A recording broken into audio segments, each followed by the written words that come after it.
देवशयनी व्रत कथा। धर्मराज युधिष्ठिर ने पूछा, हे भगवान, आषाढ़ के शुक्ल पक्ष में कौन सी एकादशी होती है और उसका नाम और विधि क्या है? तो भगवान श्री कृष्ण जी बोले, हे राजन, आषाढ़ शुक्ल पक्ष की एकादशी का नाम शयानी है। मैं उसका वर्णन करता हूँ।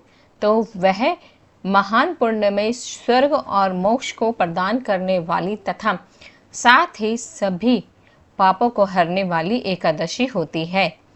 इस व्रत को करना से बहुत ही ज़्यादा उत्तम फल मिलता है। जिन्होंने भी आषाढ़ शुक्ल पक्ष की शयानी एकादशी के दिन जिन्होंने कमल पुष्प से कमल लोचन भगवान विष्णु जी का पूजन और एकादशी का उत्तम व्रत किया है, उन्हें तीनों लोकों और तीनों सनातन देवताओं का पूजन करने का समान ही फल प्राप्त होता है।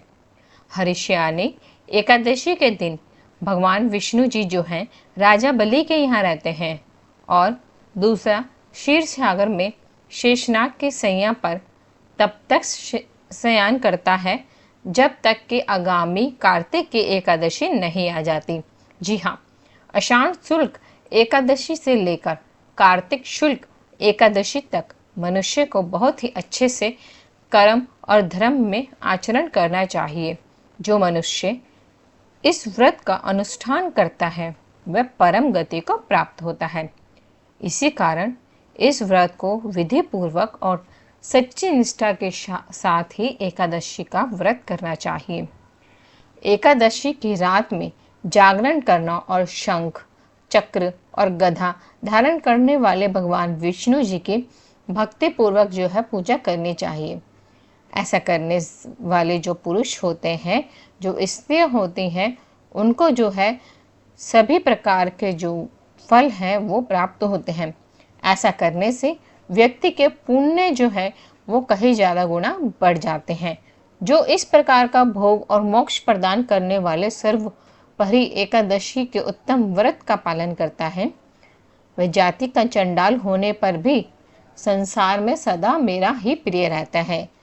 और जो मनुष्य दीपदान, पलाश के पत्ते पर भोजन और व्रत करते हुए चौमसा व्यतीत करते हैं, वह भी भगवान विष्णु जी के प्रिय हो जाते हैं। चौमसे में भगवान विष्णु सोए रहते हैं, इसलिए मनुष्य को भूमि पर ही सोना चाहिए।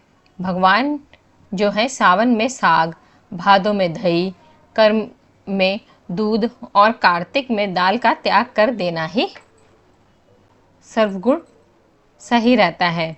जो व्यक्ति चौमसा में ब्रह्मचार्य का पालन करते हैं वह परम गति को प्राप्त होते हैं। साथ में एकादशी के व्रत से ही मनुष्य सब पापों से मुक्त हो जाता है। सदा इसका व्रत करना चाहिए, कभी भी जानबूझकर इसे भूलना नहीं चाहिए। शयनी और बोधिनी के बीच में जो भी कृष्ण पक्ष की एकादशी की तिथि आती है, वही गृहस्थों के लिए व्रत रखने योग्य है। अन्य मासों के कृष्ण पक्ष की एकादशी में ऐसा मांस मदिरा का सेवन नहीं होना चाहिए। शुक्ल पक्ष की एकादशी में सभी